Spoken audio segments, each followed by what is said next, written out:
Hola, muy buenas tardes. Bienvenidos y bienvenidas a este seminario virtual que hemos denominado la sistematización como estrategia para la producción de conocimiento. Mi nombre es Marianela Delgado y estaré moderando este espacio. Para dar inicio a algunas consideraciones para este seminario. El seminario está siendo grabado y este video será publicado posteriormente en el canal de YouTube de la Vicerrectoría de Docencia. Como pueden notar, las cámaras y micrófonos están deshabilitados para todos y todas las participantes. Las consultas las pueden realizar por medio del espacio de preguntas y respuestas que aparece en una barrita como Q&A. Las preguntas las estaré leyendo al finalizar, en la última parte de la sesión, para que la compañera facilitadora del taller, del seminario, les pueda dar respuestas. Me permito presentarles a la compañera Marta Hernández Barrantes. Ella es doctora en educación, es asesora académica de la Vicerrectoría de Docencia de la Universidad Nacional. Tiene experiencia en el trabajo de sistematización, de educación popular y educación académica. Entonces, sin más, los dejo con doña Marta. Buenas tardes, ¿cómo están? Espero que este sea un rato agradable y que nos permita aprender algunas cosas a partir del compartir. Para empezar, quisiera preguntarles si algunos de ustedes han participado en un proceso de sistematización. ¿Pueden levantar la mano, por favor, quienes así lo hayan tenido esa oportunidad?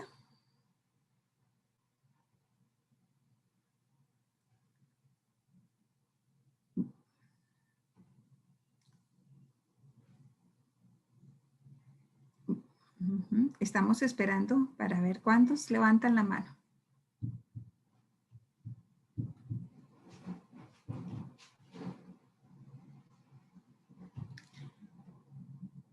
Muchísimas gracias. Nos contestan que 7 personas han participado en procesos de sistematización. Y eso me parece maravilloso para que podamos compartir un poco luego con sus reflexiones también a partir de lo que les voy a exponer. Me voy a permitir en este momento hacer una presentación. En términos generales, primero de qué es la sistematización de experiencias y podemos ir involucrando algunos elementos que tienen que ver con los procesos educativos. Si me permiten, voy a compartir pantalla.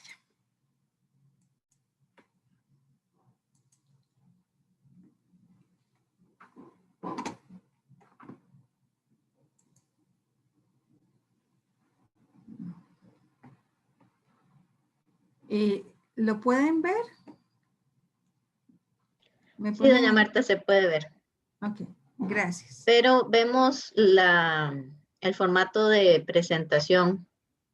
¿Y cómo hago para que no se vea el formato de presentación? Allá en la configuración de visualización, quizás. Espérate para ver, Es que está como en doble monitor.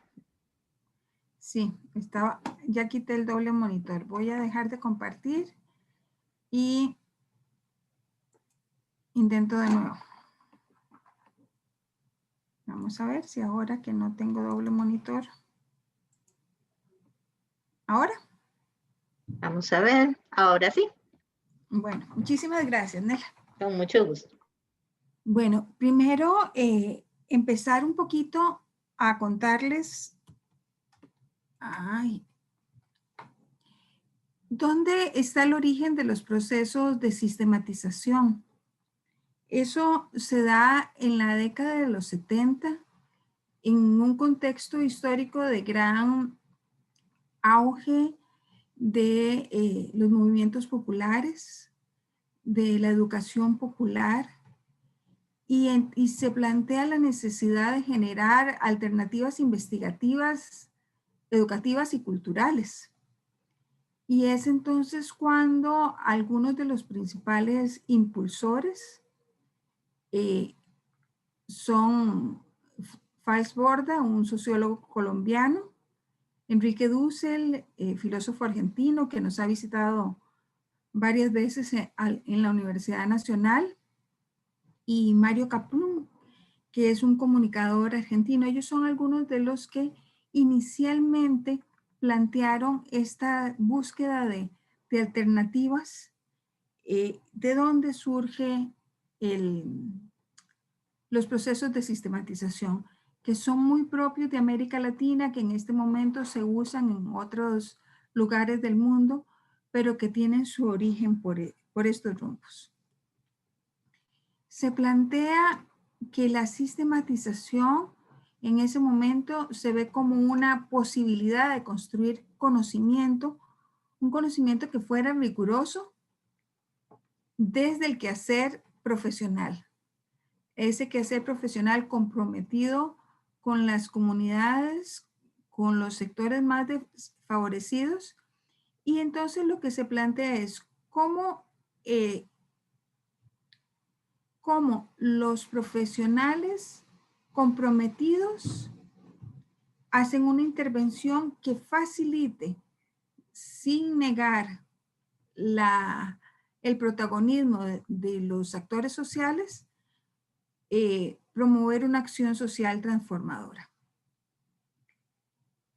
Y es así entonces como en ese momento empieza, y a partir de ahí ha tenido un auge importante en América Latina, y orgullosamente en Costa Rica tenemos una de las personas que más ha trabajado el tema, que es el señor Oscar Jara, que también ha dado varias veces cursos sobre sistematización en la Universidad Nacional, especialmente promovidos desde la Vicerrectoría de Extensión. Pero entonces nos preguntamos, ¿qué es la sistematización y qué no es? Es muy interesante porque muchas veces escuchamos decir, es que hay que sistematizar esto, me trajeron esta sistematización, etc. Y entonces quiero empezar acá planteándonos qué no es la sistematización. Ahorita veremos qué sí es, pero algunas de las formas en que se han pensado o usado el término sistematización es para cuando hacemos una narración de una experiencia. Decimos, pasó esto y esto y esto y esto y esto. Y eso lo presentamos como una sistematización cuando no lo es. O también cuando se hace una descripción de las prácticas o procesos. Y nos dicen, bueno, hay que hacer una sistematización de cómo se utiliza tal cosa o cuál es el procedimiento a seguir para hacerlo. O un recuento de procesos o acciones. O también es muy común que se le use como sinónimo de digitalización de información. Hay que sistematizar los resultados de la reunión. Y lo que se hace es un documento donde se digita la síntesis de lo que se habló, más como una minuta. A veces se habla de sistematización cuando hay una identificación de buenas prácticas, pero tenemos que tener muy claro que no es un ejercicio tampoco para demostrar teorías o hipótesis. A veces se hace una investigación tradicional, formal, y entonces metemos ejemplos de algunas prácticas, se hacen referencias prácticas y a eso se le llama sistematización. Entonces, no, esto no es sistematización. Entonces, si eso no es sistematización, ¿qué sí lo es? La sistematización es una modalidad de generación de conocimiento, pero que tiene una característica que es para se recoge la información, se procesa, etcétera, que ahora vamos a ver los pasos, y lo que busca es la transformación social y educativa. Es, como dice Morgan y Morrell, es una forma de obtener conocimiento científico a partir de la realidad. Alfredo Giso la describe como un esfuerzo consciente de capturar los significados de la acción y sus efectos, como lecturas organizadas de las experiencias, como teorización y cuestionamiento contextualizado de la práctica social, para poder comunicar el conocimiento producido. Entonces, en síntesis, la sistematización es la generación de conocimiento a partir de la práctica para hacer transformación social o educativa.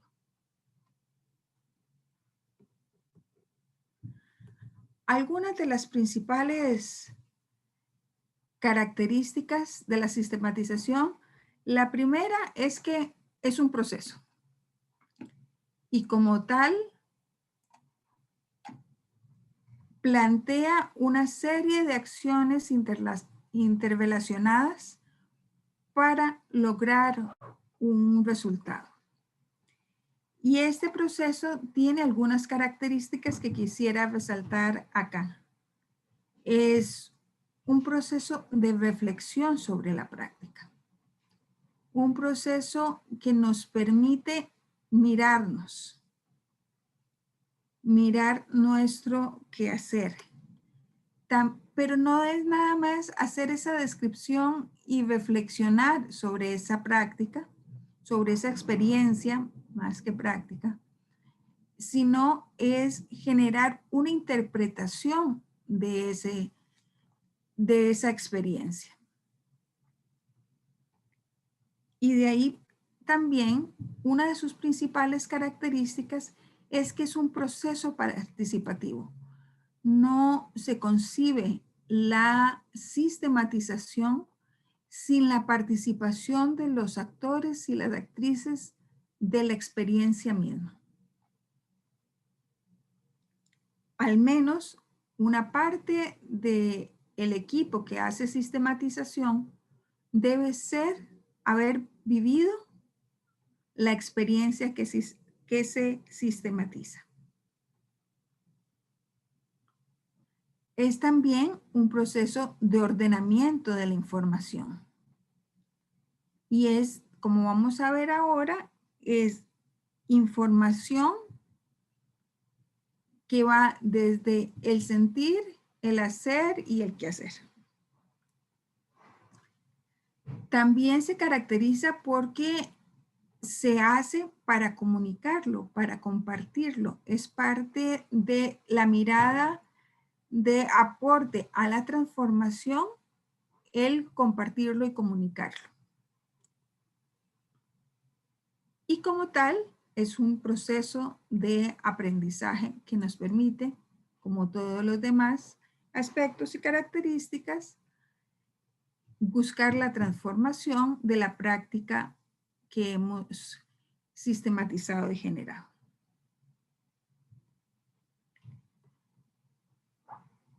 De las características de la sistematización, como les comentaba antes, una de las principales es que los sujetos del conocimiento no son externos a la realidad que se investiga, sino que son parte. Sistematizamos una experiencia vivida por nosotros mismos, por nosotras mismas. Y a diferencia de la investigación general, no se parte de una teoría previa, sino que se parte desde la comprensión de la vivencia que tuvieron sus protagonistas. Especialmente se ha utilizado la sistematización para prácticas sociales y prácticas educativas. Como disciplina, el trabajo social es uno de los que más ha profundizado en la técnica, al igual que en los últimos años cada vez ha sido mucho más fuerte el trabajo a partir de las prácticas educativas. Primero lo fue en las prácticas educativas populares y ahora cada vez es más reconocido en las prácticas educativas académicas, en donde el nivel universitario está teniendo un peso muy importante, especialmente en países como Colombia y Argentina. México también.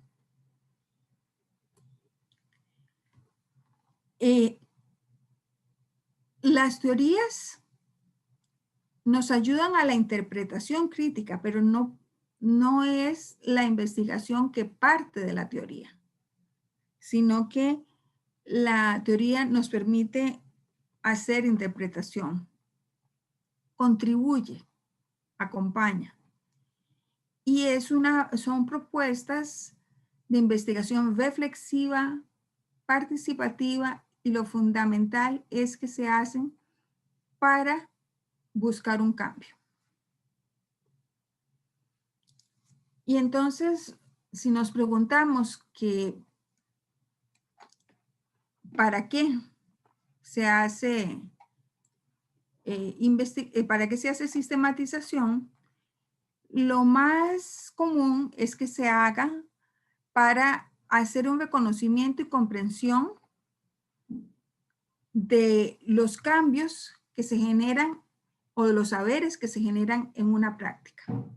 Y ahí es donde lo que interesa no es solo cuál es el resultado, qué fue lo que se logró, sino cómo se logró. ¿Cuáles fueron los caminos recorridos para lograrlo? También, otra de las motivaciones o propósitos es fortalecer y transformar la propia práctica. Y es por eso que en la universidad nos piden, cuando facilitamos un curso, lideramos un curso, se nos pide hacer un proceso de sistematización de nuestra práctica docente con el fin de poder fortalecer y transformar esa práctica y que esto se vea reflejado en los nuevos cursos que impartimos. Otra de las razones por las que en muchas partes se plantea el hacer sistematización es para poder compartir los conocimientos generados y para rendir cuentas. Es por eso que también en nuestra práctica universitaria muchísimas veces se plantea como retos del plan de mejora de los procesos de acreditación o de los procesos de autoevaluación para mejora, el elaborar sistematizaciones donde nos permitan así compartir los conocimientos que está generando la unidad académica o la carrera en específico y también rendir cuentas en muchos de los PPA que hacemos. Pero también quiero decirles que la sistematización tiene muchos enemigos. Así como hay gente que está muy interesada, hay otros que no, y muchas veces somos nosotros mismos. Uno de esos es que muchas veces no tenemos claridad de para qué sirve sistematizar. Y entonces uno dice, ay, qué pereza. Y eso que me piden al final, entonces me siento el último día, si es que me lo piden. Si no, ni lo entrego.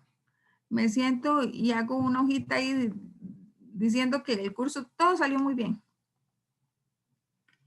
Otro de los enemigos es que no conocemos cuál es el método, cuál es su utilidad como estrategia de aprendizaje. Entonces, creemos que hay que escribir mucho y además se piensa desde una perspectiva individual. En otros casos es que existe una escasa vocación y motivación a la lectura, a una lectura crítica, a una lectura interpretativa, También tenemos resistencia a escribir, a redactar. Y sobre todo cuando en la sistematización se nos pide no solo describir, sino expresar qué sentimos, qué pensamos, por qué creemos que algunas cosas son de una u otra manera. Eso a veces nos hace sentir que nos tenemos que, entre comillas, desnudar nuestros pensamientos internos que no expresamos fácilmente y entonces se prefiere no hacer. También muchas veces se piensa que la sistematización es muy difícil, muy complicada. Entonces mejor no meterse en ese enredo. O pensamos que todo está muy bien, entonces como la sistematización lo que busca es transformar, ¿para qué lo voy a hacer si todo está bien?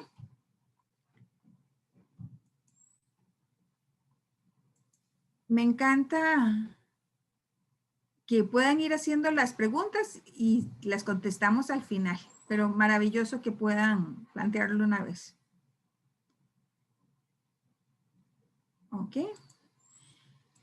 Bueno, cuando sistematizamos, disculpen, aquí hice algo, voy para atrás. ¿Cuándo debemos sistematizar? Cuando realmente consideremos que estamos generando conocimientos, que estamos a partir de las prácticas y cuando estamos dispuestos a analizar nuestra propia práctica para hacer transformación. Si no, no lo hagamos. Porque se va a invertir en un esfuerzo importante, hermoso, pero importante. Y después, ¿para qué? Para tener un documento que entregarle sin nada y engavetarlo. O nada más para cumplir con el requisito del final de curso. Entonces, tiene que haber claridad en ese sentido.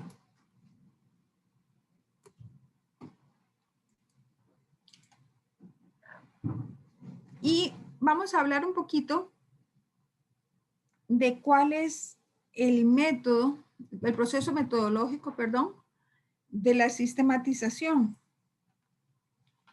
Estos son, de manera muy sintética, algunos de los elementos básicos de ese proceso. Uno es la conformación de un colectivo sistematizador, luego la definición de preguntas o ejes de sistematización, la elaboración del plan de trabajo de la sistematización, la reconstrucción narrativa de las experiencias, la interpretación crítica de la práctica reconstruida, la síntesis y escritura de los informes finales y la socialización de los resultados de la sistematización. Y aprovecho, ya que vi un momento algunas de las preguntas que ustedes plantean cuando dicen, ¿cuánto tiempo se puede tardar en una sistematización? Esto depende de la práctica que se vaya a sistematizar. Y lo importante aquí es escoger la práctica, dimensionar su complejidad y así podemos pensar en qué tiempo se puede hacer una sistematización. En la práctica concreta de mi experiencia, he participado en sistematizaciones que van desde 3 meses hasta año y medio.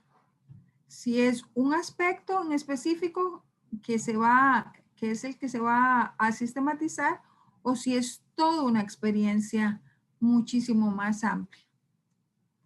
Y vamos a ir viendo un poquito de cada uno de estos aspectos o partes del proceso metodológico. Por la característica misma de la sistematización, no se hace de manera individual.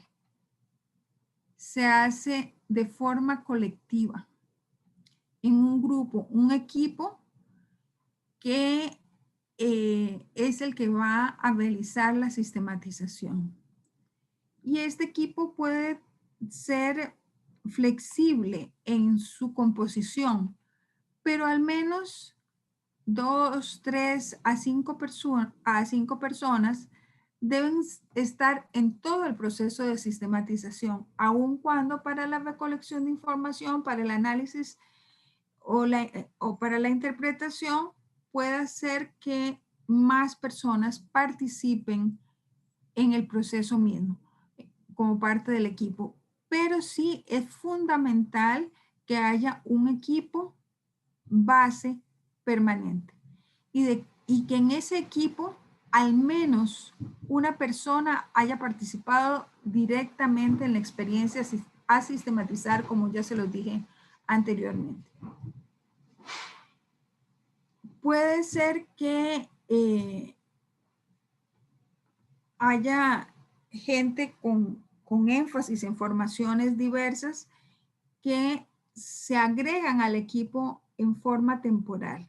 No solo las personas que han participado, por ejemplo, en un proyecto, en un PPA, en una comunidad, en donde vamos a analizar y sistematizar tanto la parte de extensión como de investigación, como de docencia, por ejemplo, tenemos un equipo base y participarán en el proceso personas de la comunidad, personas especialistas en los diferentes temas, etcétera, en diferentes momentos.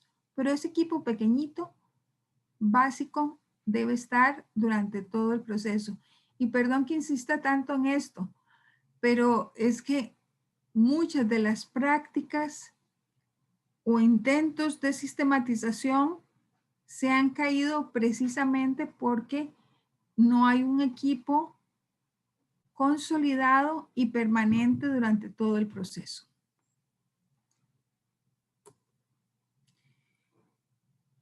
Teniendo el equipo,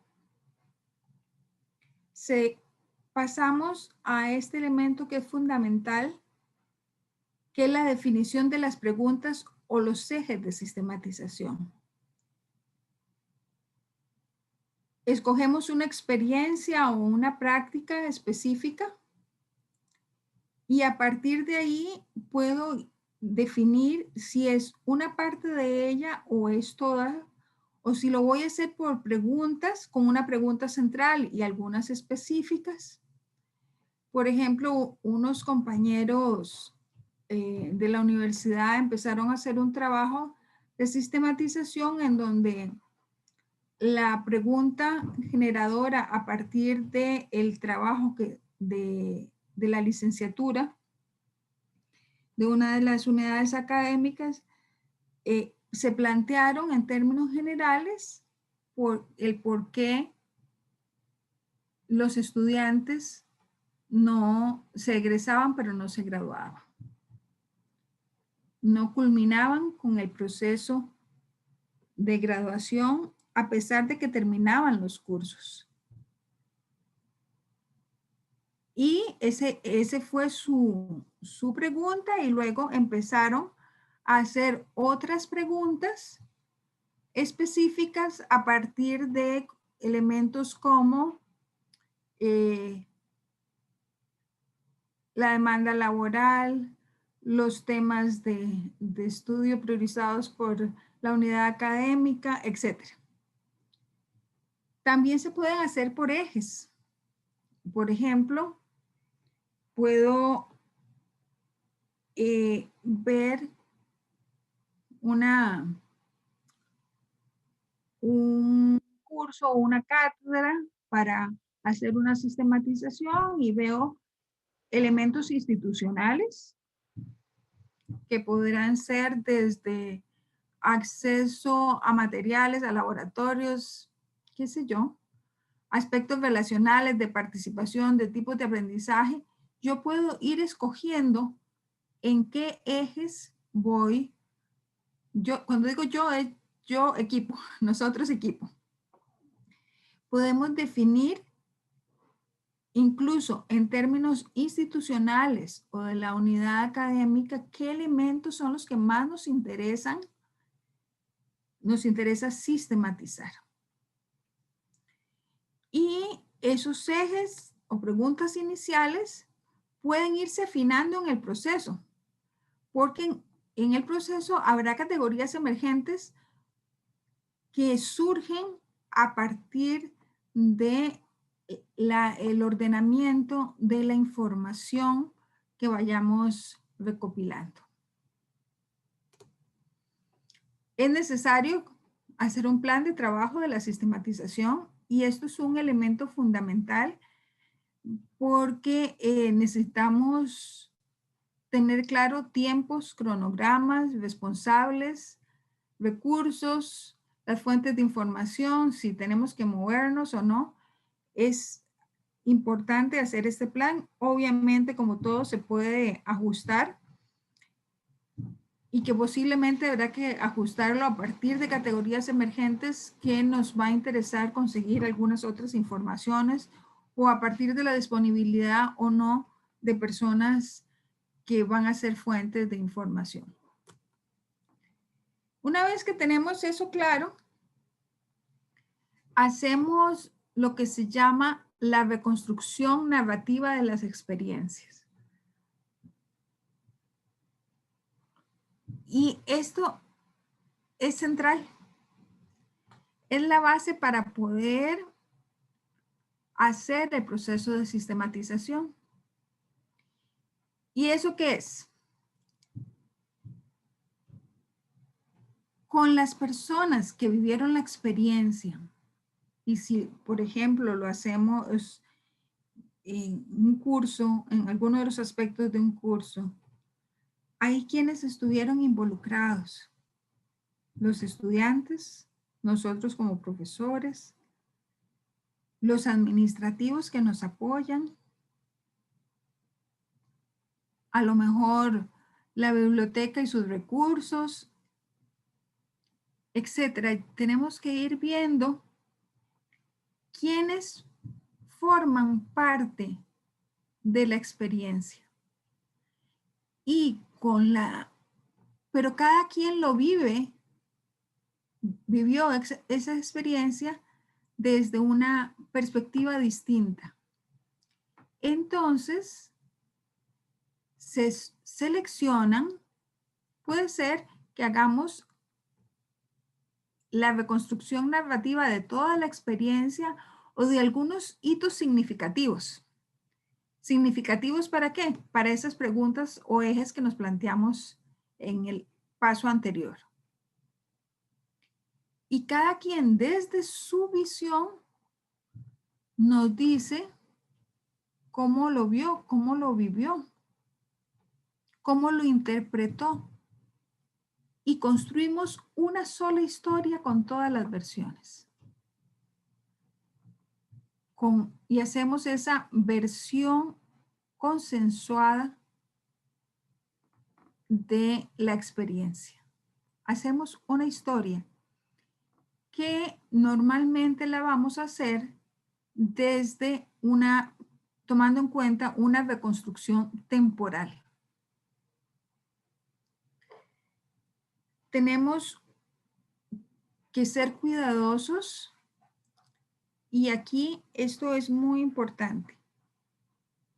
La sistematización se hace cuando ya la experiencia se dio. Se recoge información teniendo claro si es posible desde el inicio de que luego la voy a sistematizar, yo voy recogiendo información. Si no la recojo luego de que ya pasó, pero entonces tengo que buscar diferentes fuentes. Pueden ser escritas, orales, visuales, audios, materiales, fotografías que nos ayuden a reconstruir esa experiencia vista por cada uno y cada una de las personas que participaron en ella. Se puede usar diferentes medios para tratar de provocar el recuerdo, para la activación de la memoria. Qué sé yo, si hay fotografías, si hay un video, en una sesión de trabajo de recolección de información, yo lo puedo poner para, a partir de ese dispositivo de activación de la memoria o técnica, la gente empieza a contar su vivencia y su recuerdo de la experiencia. Es muy importante el registro y análisis permanente de estas narraciones para poder hacer la categorización y desagregación de los componentes. Obviamente esto es un seminario de un par de horas. Tenemos un curso programado que es un poquito más grande para poder ir profundizando y viendo ejemplos concretos para poder aventurarnos en hacer los procesos de sistematización. Teniendo esa narrativa consensuada, necesitamos hacer una interpretación crítica de esa práctica reconstruida. Y entonces nos planteamos qué significa interpretar. Es precisamente buscar sentido, encontrar el significado de esos resultados que obtuvimos. ¿Por qué? ¿Cómo los obtuvimos? Explicar las tendencias, buscar las relaciones entre dimensiones que permitan esa mirada más comprensiva y compleja del problema, la pregunta, el eje temático alrededor de lo que estoy sistematizando. En ese proceso, muy por encimita les puedo decir que parte de los aspectos a tomar en cuenta es la definición de los ejes interpretativos. Hay que hacer esquemas explicativos y proponer tesis. Hay que hacer un diálogo conceptual. ¿Eso qué significa? Desde la práctica, dialogar con la teoría. No es como hacemos en la investigación, que desde la teoría explicamos la práctica desde la teoría. Aquí necesitamos, tengo una práctica, tengo una vivencia, tengo la generación y construcción de un conocimiento y puedo hacer una revisión de la teoría a partir de eso. Necesitamos construir teorías propias para así finalmente elaborar los balances interpretativos finales. Por último, pasamos a lo que es la síntesis y la escritura de los informes de las sistematizaciones. Entonces, si ustedes ven en el proceso, muchas veces la sistematización se ve como este informe, cuando en realidad la sistematización pasa por aspectos centrales, que es la construcción narrativa de la experiencia, posteriormente su interpretación y la construcción de la síntesis y el informe. En ese informe, lo que se presenta son los nexos entre las categorías inductivas y emergentes con los referentes conceptuales.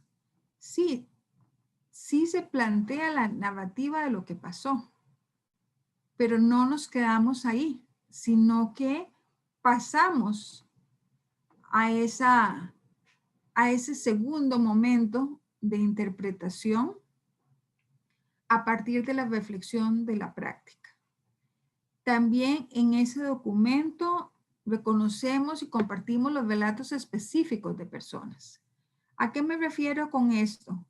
Yo puedo plantear en un análisis, en un informe final, una síntesis, perdón, un informe final, puedo plantear que para mí, con mi nombre y apellido, en primera persona, lo redacto,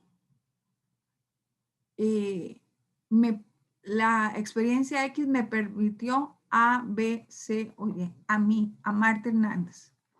Eso es válido en un informe de sistematización. Esos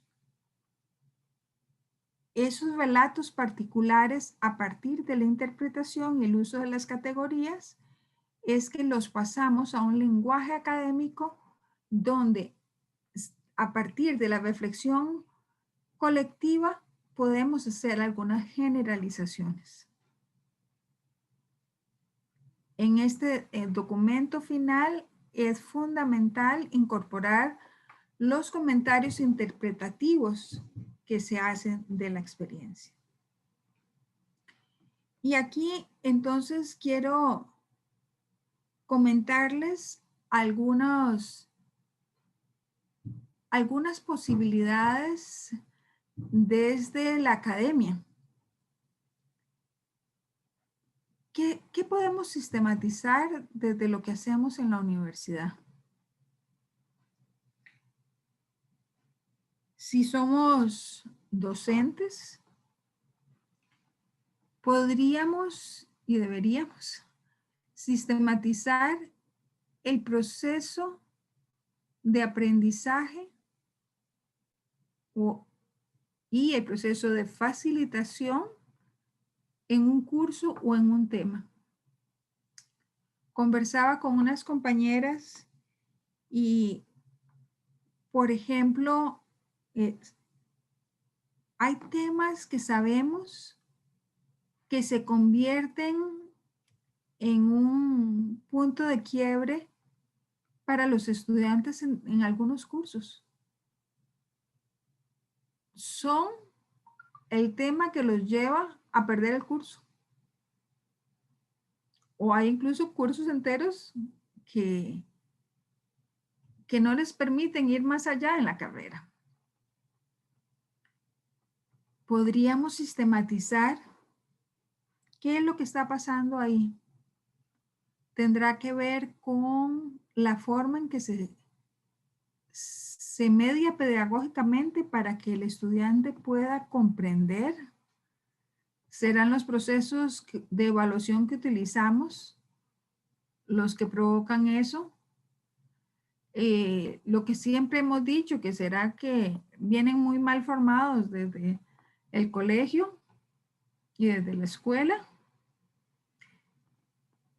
Podríamos sistematizar en un curso una práctica específica, qué sé yo,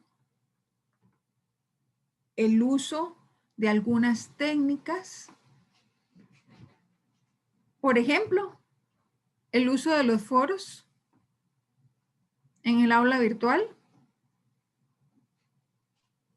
Y hoy, por cierto, me decía una profesora, es que es cierto, en los foros muchas veces no se genera discusión, lo que se hace es que cada quien pone su idea, pero no siempre hay réplicas, no siempre hay comentarios.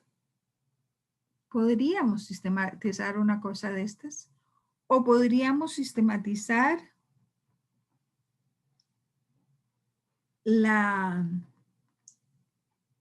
el proceso de acercamiento?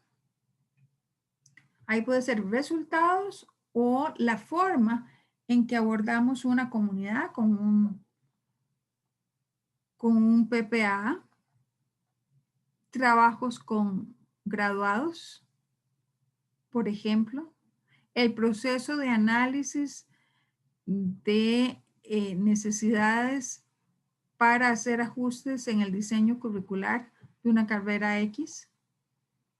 Hay múltiples posibilidades de hacer sistematización desde la acción académica y específicamente desde la acción docente. Aquí les puse al menos 2 referencias bibliográficas. El de la lógica y práctica y lógica teórica de la sistematización de experiencias educativas. Este es un texto del 2018 y del 2017, la sistematización como investigación interpretativa crítica. Ambos están en la web, por si quisieran. Y me gustaría más bien tener más tiempo para las preguntas. Por eso traté que la exposición fuera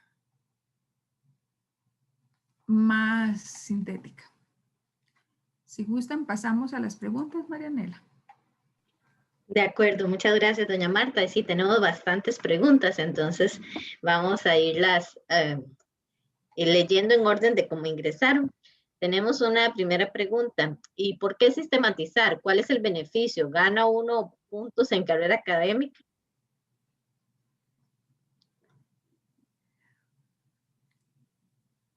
Ante todo, el mayor beneficio de sistematizar es efectivamente mejorar nuestra práctica. Y si usted hace una buena sistematización, es incluso publicable y puede ganar puntos en carrera académica.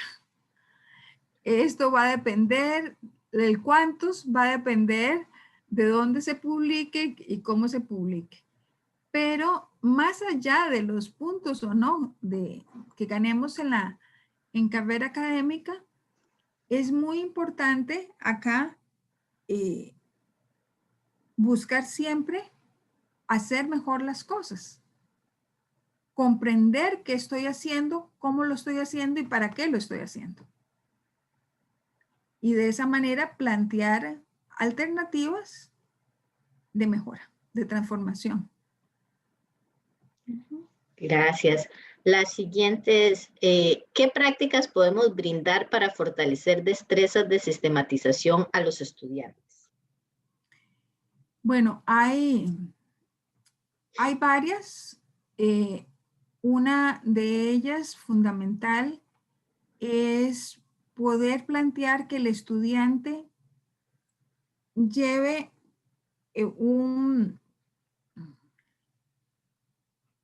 es una especie de diario, un texto paralelo de lo que va estudiando y qué es lo que siente, cómo lo está comprendiendo mejor y poder ir enfrentándose y reflexionando su propia práctica y los resultados que tiene a partir de ella.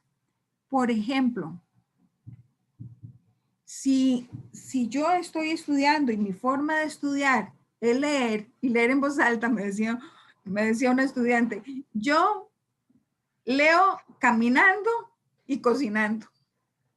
Esa es mi forma y es como para mí mejor funciona. Si yo puedo reflexionar por qué es lo que me hace sentir, por qué creo que eso me ayuda, puedo aplicarla en diferentes momentos y espacios. El texto paralelo es una de ellas. Ok. Hay otra pregunta por acá. ¿Un proyecto de investigación no se puede sistematizar? Por supuesto que sí. Por supuesto.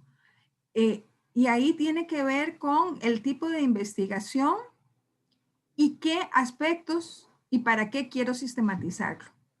Por ejemplo, puedo plantearme una sistematización sobre el uso de las herramientas de recolección de información. ¿Por qué las escojo? ¿Por qué me funcionaron? ¿Por qué no? Etcétera. Y sí, efectivamente se puede hacer. Ok, Carmen Dali nos pregunta, ¿cómo dimensionamos una sistematización? Carmen, ese es uno de los elementos que cuesta más. ¿En qué sentido? Generalmente nos cuesta, empezamos por cosas demasiado grandes. Entonces, al ser demasiado grande, no tenemos claro por dónde empezar o qué hacer.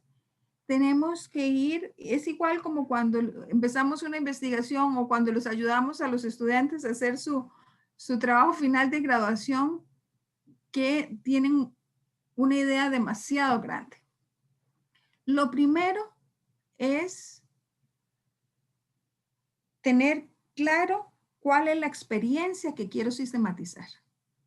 Y a partir de ahí, puedo irme planteando qué aspectos quiero sistematizar de esa experiencia.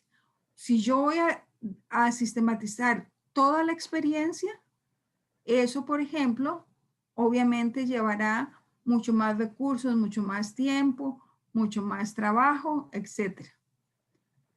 Y entonces cómo dimensionarlo va a depender del qué y del para qué quiero hacerlo. Perfecto. Andrea Morales nos pregunta, sistematizar es sinónimo de resumir experiencias. Y lo voy a unir con otra que vi por acá, de Ana Jiménez, que nos dice, recopilar información es sistematización.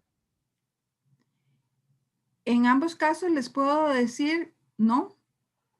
Ese es solo un aspecto del proceso de sistematización y que se ha usado mal el término de decir sistematización a resumir, porque eso es simplemente sintetizar, escribir, pero no está pasando por la parte de reflexión, interpretación y análisis de la experiencia. Entonces, definitivamente, eso no es sistematizar. Ok. Alcide López nos pregunta, ¿en la sistematización se puede redactar a cómo uno piensa o cómo se desarrolla la experiencia o se debe llevar un orden lógico? De esto, cuando yo tengo claro qué es lo que voy a sistematizar, la recomendación es hacer un recorrido temporal y contextualizado. ¿Qué quiero decir con esto? Si yo estoy, por ejemplo, sistematizando una experiencia de investigación, ya que antes preguntaban por el tema de investigación, yo construyo la narrativa de la experiencia desde que se genera la idea, de dónde surge la idea, con quiénes surge, para qué, cuál fue el proceso de aprobación, conseguir recursos, no conseguir recursos, etc. Y en qué contexto se da. Y esto del contexto es muy importante, el contexto geográfico y el contexto temporal. No es lo mismo sistematizar una experiencia que pasó en los años 80 con un contexto económico, político, social, etcétera, de una manera que era en una manera a como es en este momento. Y recordemos que podemos sistematizar en diferentes momentos. Ok. Ivania Mejías nos pregunta, si uno quiere sistematizar un curso de los que imparte este semestre y quiere sistematizar la experiencia del uso de alguna metodología X, pero uno es el único profesor, ¿se puede sistematizar sin tener un equipo de apoyo o ya eso no sería sistematizar? La sistematización por definición es colectiva. Entonces, ahí no es que estás sola, Ivania, estás con muchos estudiantes. Entonces, no es solo la mirada del profesor, del facilitador sobre esa metodología X, sino que necesitas sistematizarlo desde la vivencia de algunos estudiantes. Puede ser que no lo sistematices con todo el grupo, pero sí con algunos estudiantes que son los que están viviendo la aplicación de la metodología X como planteabas. Entonces, sí es colectivo. Perfecto. Doña Carmen Arroyo nos pregunta, ¿se necesitan instrumentos de recolección de datos como en una investigación académica? Sí, efectivamente. Por eso, cuando hablábamos de la elaboración del plan, es importante las herramientas o los instrumentos para recoger los datos. Recordemos que este es un tipo de investigación más en la lógica de la investigación cualitativa. Entonces, técnicas como, por ejemplo, la entrevista semiestructurada a profundidad, los grupos focales, las historias de vida o las historias de experiencia dentro de su vida, etcétera, son formas importantes de recolección de información. Y recordemos que además podemos recoger información y no solo usarlas como activadores de memoria, por ejemplo, fotografías, mapas, videos que permitan reconstruir una situación vivida, una experiencia vivida. Ok, me disculpo por el ruido ambiente en este momento. Caterina Guzmán nos pregunta, ¿cómo se colectan los permisos de uso de imagen, audio de personas? ¿Es necesario tener un consentimiento informado? Sí. Y para eso hay formatos muy sencillos. Incluso creo que la universidad tiene un formato, no sé, tal vez hasta Nela nos pueda ayudar en eso, pero sí necesitamos el consentimiento informado. Normalmente eso no es difícil de conseguir en las sistematizaciones porque son personas que vivieron la experiencia. No son personas ajenas a la experiencia las que estarán dando la información y que nos podrían estar dando permisos de uso de imagen o de audio, etcétera. Y a mí me tocó una experiencia personal muy interesante porque la señora murió en el proceso, una de las informantes de una comunidad, y se le pidió permiso a los hijos. No tenía pareja, no tenía esposo, fueron los hijos los que lo dieron. De acuerdo. Desconozco el formato de consentimiento, pero sí, en general es bastante simple. Un parrafito y que lo firmen, ¿verdad? Los participantes. Ok, tenemos una pregunta, dos preguntas de Catherine Molina, una que me voy a permitir contestar yo. ¿Nos puede compartir la presentación? Creo que no hay problema, ¿verdad, doña Marta? Sin problema. ¿Cómo se los vamos a hacer llegar? Nosotros, como ustedes se inscribieron al seminario, dejaron registrado su correo electrónico. Entonces, les podemos hacer llegar a todos la presentación por medio de los correos electrónicos que dejaron registrados. Catherine Molina también nos pregunta, ¿cómo influye la sistematización en la transformación social? Catherine, es impresionante. Para mí, en términos de la experiencia personal, los procesos de reflexión e interpretación de la experiencia permiten procesos de empoderamiento personal y colectivo, de búsqueda de mecanismos de transformación, de reconocimiento de las situaciones y de cómo nos sentimos frente a esas situaciones. Una experiencia que para mí me marcó muchísimo, por ejemplo, fue trabajar con mujeres víctimas de violencia doméstica en un proceso de sistematización de una experiencia de formación, de capacitación a grupos de mujeres en violencia doméstica y ver cómo el reflexionar sobre lo que sentían, cómo lo vivían, cómo lo interpretaban, les permitió buscar caminos liberadores.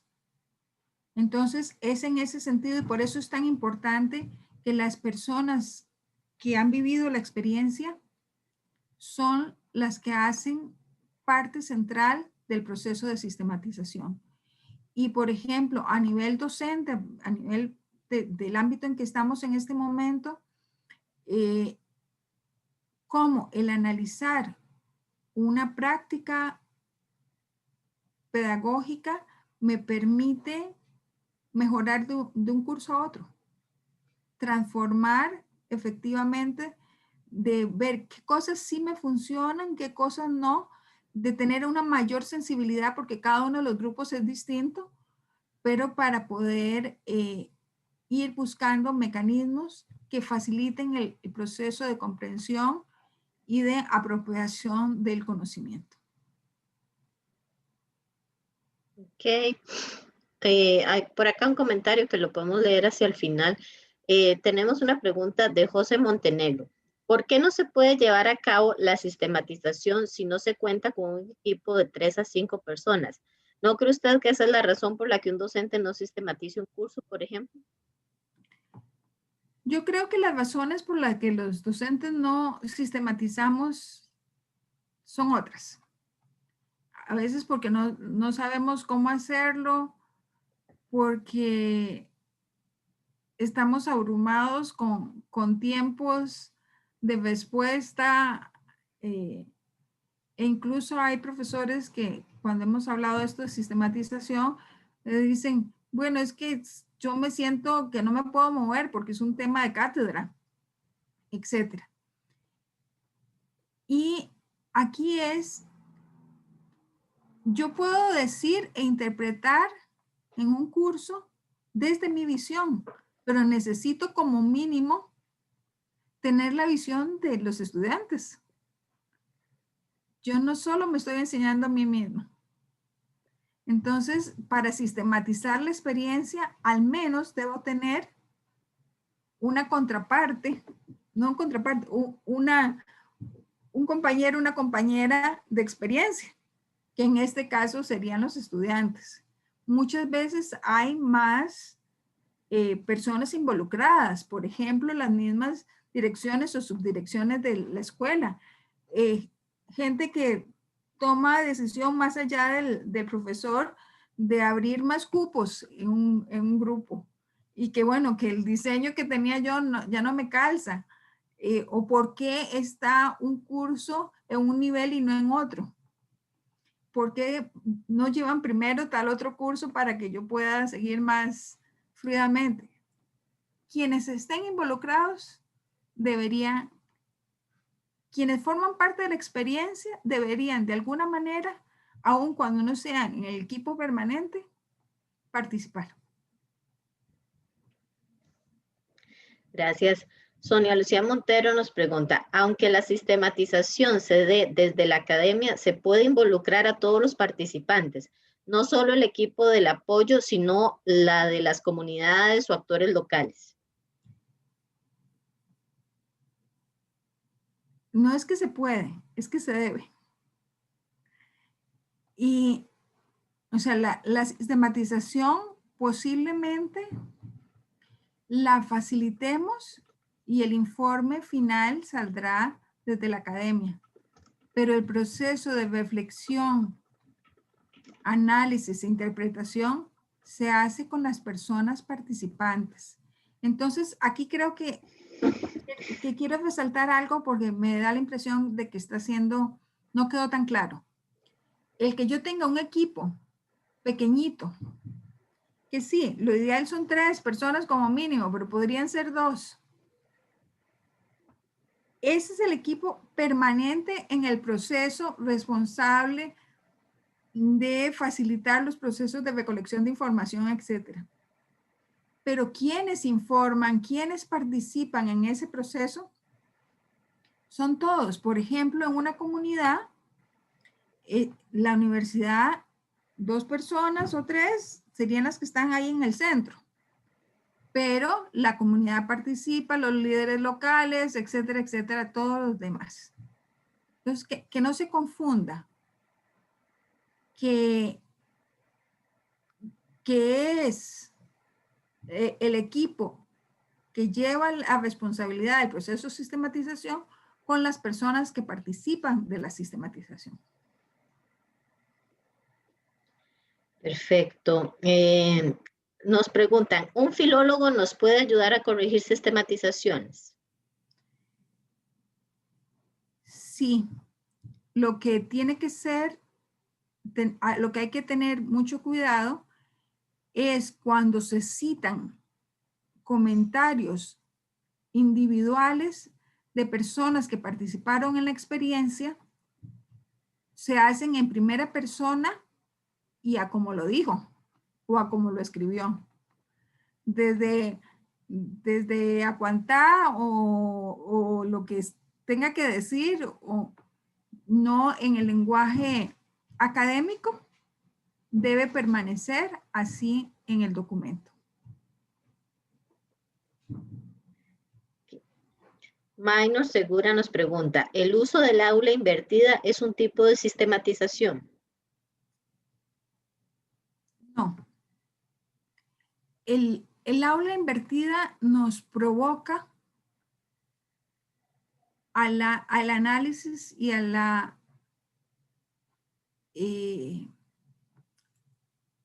organizar las inquietudes que se tienen sobre un tema.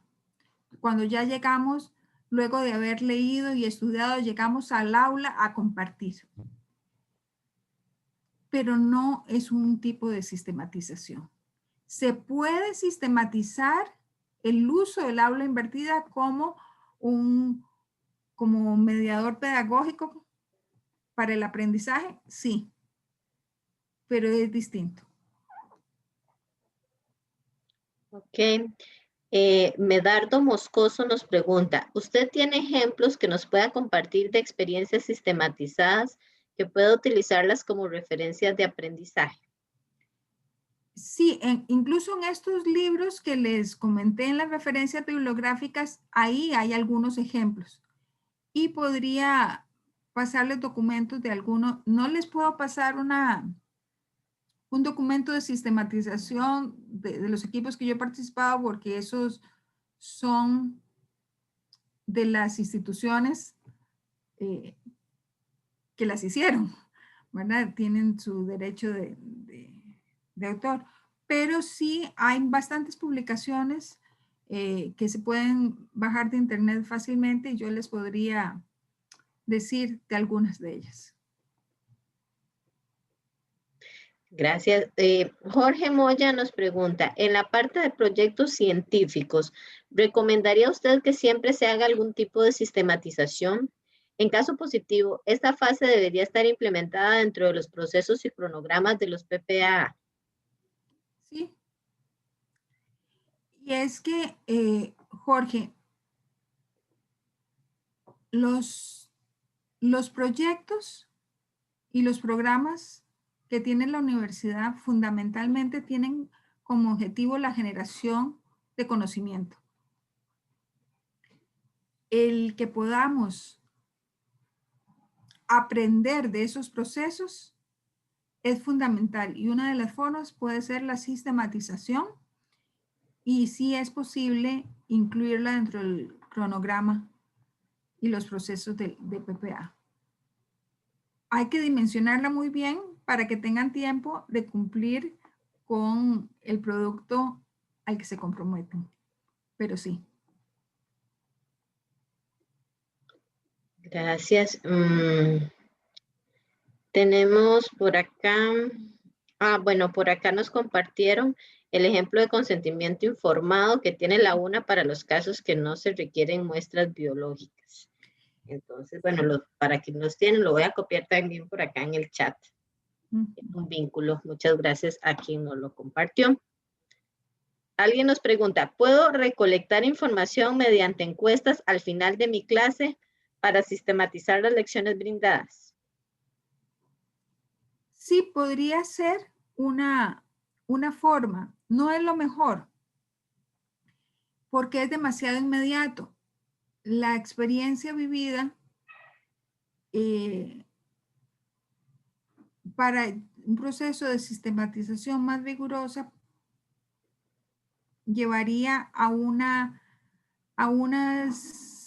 pasar algunos instrumentos también unas semanas después, porque puede ser que en el momento, frente a la emoción o frente a la emoción de que sí lo entendí, o frente a la emoción de frustración, no haya todavía un tiempo, a veces clases muy cortas, para procesarlo.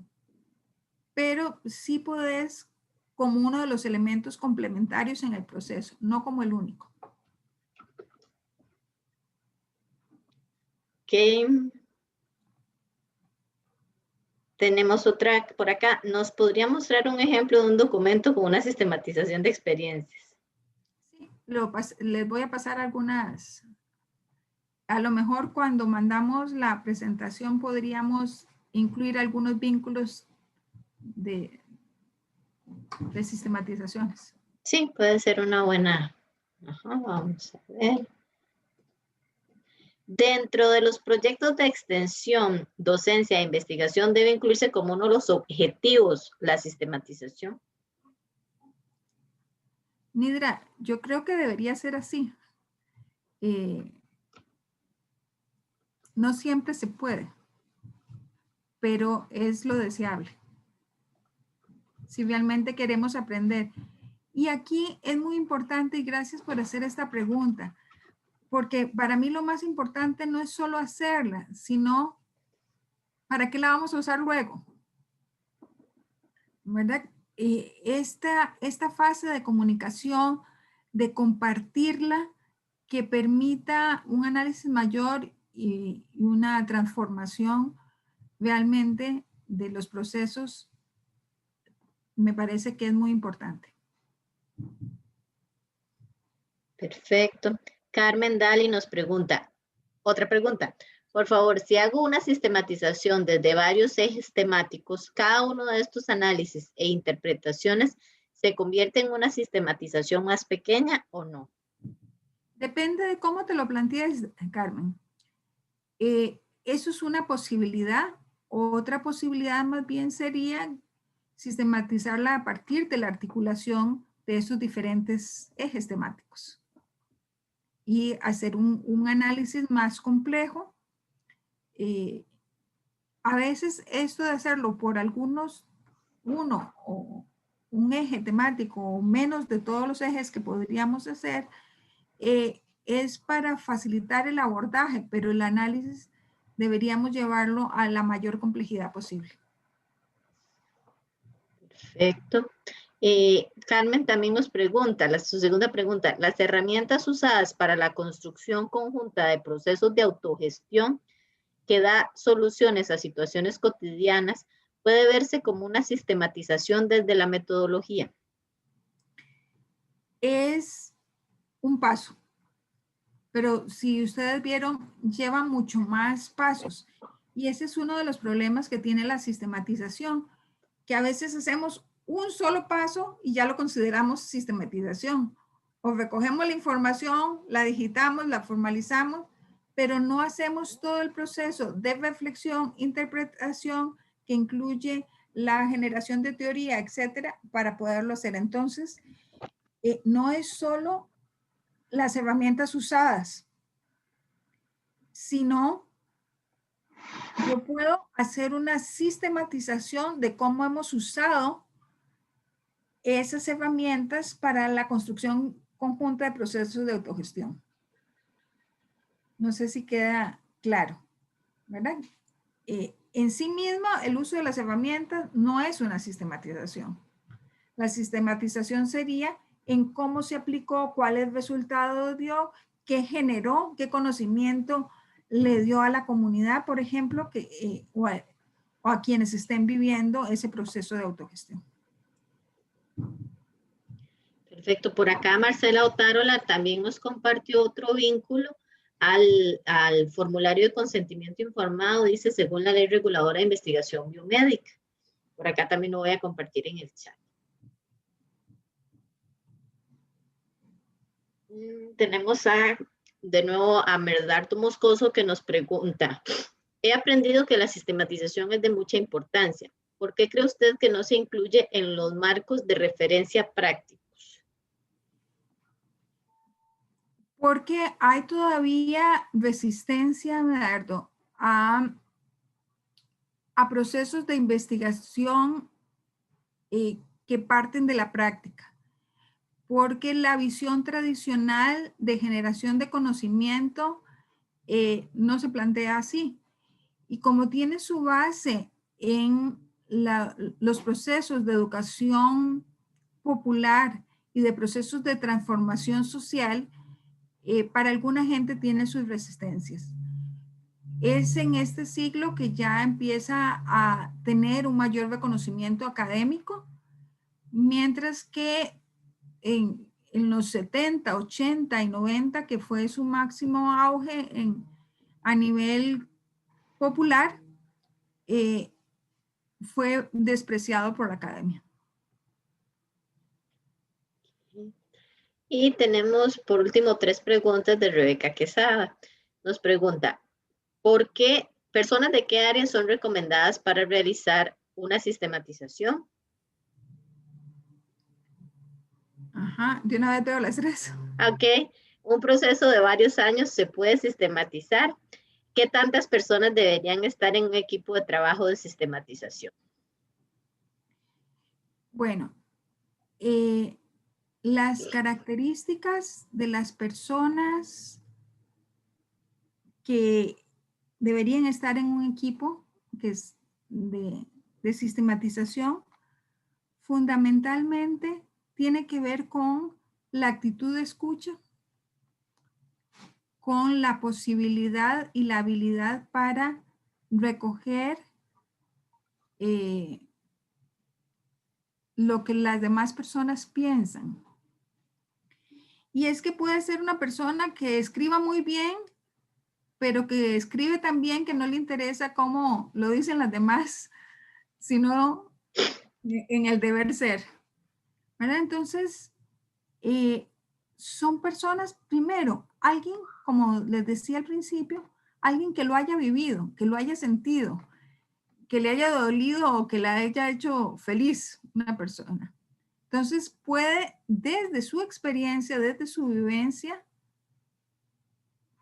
presentarlo, analizarlo y compartirlo para construir con las demás personas esa narrativa de la experiencia. Eso es fundamental. Y las otras personas tienen que ser personas con capacidad de escucha y habilidades de investigación cualitativa.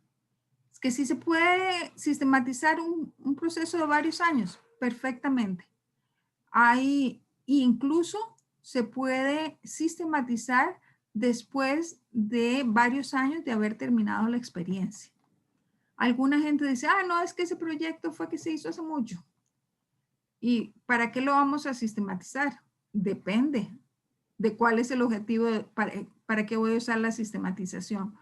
Pero cuando ha tenido un tiempo de enfriarse, por decirlo de alguna manera muy coloquial, nos permite una mirada comprometida, pero más a distancia. Y eso facilita el proceso de sistematización. ¿Y cuál era la otra? La última, eran 3.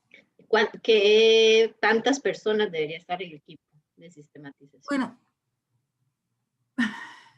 más de 5 permanentes para mí es demasiado. Y para la experiencia que yo he tenido. Recordemos que en el equipo van a participar diferentes personas durante el proceso, pero el equipo central, permanente, de 3 a 5. Si es una práctica pequeña, concreta, como un curso, pueden ser 2. Ok, bueno, hemos solucionado, bueno, por acá nos dan las gracias. Medardo nos dice, muchas gracias por su excelente clase del día de hoy. Bueno, por acá en el chat hay otra que acaba de ingresar que dice, ¿qué relación existe con las horas de sistematización que se declaran? Sí, precisamente esas horas que se declaran, la idea es que hagamos una reflexión de cómo estamos dando el curso. A todos nos ha pasado que a veces planeamos una clase y que creemos que va a ser divina y no salió, no funcionó. Bueno, vamos viendo qué me sirve, qué no me sirve, cuáles lecturas me sirven. Y para eso también le debemos preguntar a los estudiantes, debemos sentir con ellos cómo va el proceso, no solo desde una evaluación sumativa de conocimientos, sino del proceso real de aprendizaje en los diferentes ámbitos de las habilidades, de todos los aspectos que llevamos en la clase. Y aquí como mínimo entonces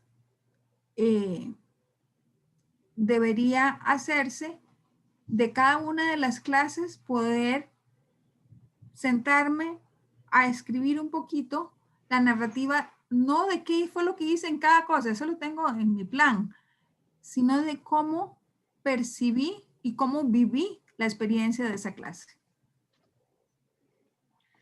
De acuerdo, bueno, nos entraron dos más, bueno, una que no era una pregunta, que una compañera solicitó hablar, no escribir, por directrices a lo interno cuando ejecutamos estos seminarios, preferimos no habilitar micrófonos, entonces, pues las normas estaban de realizar las consultas vía escrita.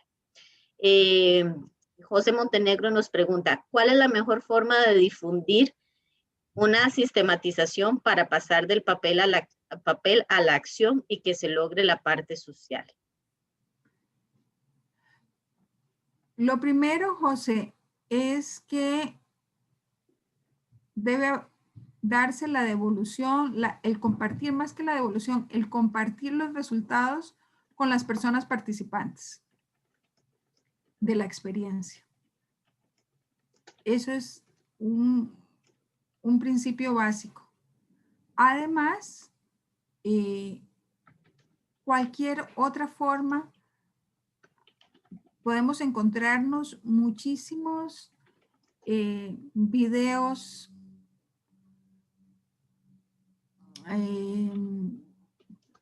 series fotográficas, etcétera, que resumen el proceso de sistematización de una experiencia y los conocimientos generados. Obviamente que si se puede publicar, hay interés importante en publicar. Temas de estos podemos encontrar muchísimo. También son formas de hacerlo. Me parece que a nivel de los cursos, a nivel de equipos de trabajo, comunidades de aprendizaje, el interno de las unidades académicas e incluso en asambleas de escuela podría plantearse. Neila, no sé si quieres poner el micrófono. Doña Marta, de parte nuestra, bueno, por lo general, y como le estaba contestando a la compañera, hay lamentablemente en estos seminarios, como son abiertos y se publican en redes sociales, a veces se inscribe gente bajo otros nombres y nosotros no tenemos certeza. Bueno, gracias a Dios a nosotros nunca nos ha pasado, pero sabemos de experiencias de personas que abren micrófono para insultar o para compartir cosas inadecuadas. Entonces, por eso hemos tomado la determinación de que en los seminarios no abrimos micrófono ni permitimos compartir cámara. Gracias. Bueno, entonces les agradecemos montones a todas las personas que han participado. Fueron muchísimas las preguntas y pues le damos las gracias a doña Marta que contestó a todas y cada una de estas preguntas y por su expertise y la forma en que nos compartió. Como les dije, la sesión fue grabada. La estaremos subiendo en el canal de YouTube de la Vicerrectoría de Docencia. Y posteriormente, mañana sí, se les estará enviando la presentación y los vínculos que mencionó doña Marta, algunos ejemplos que les podríamos dar. Entonces, sin más, nos despedimos y les damos las gracias. Muchísimas gracias. Es un placer y Mi nombre es Martelena Hernández Barrantes. El Barrantes es importante porque hay otra Marta Hernández. Marta Hernández Barrantes es mi correo, con el correo de la U, por si necesitan comentar alguna cosa. Listo, muchísimas gracias. Que Gracias. tengan una feliz tarde. Gracias.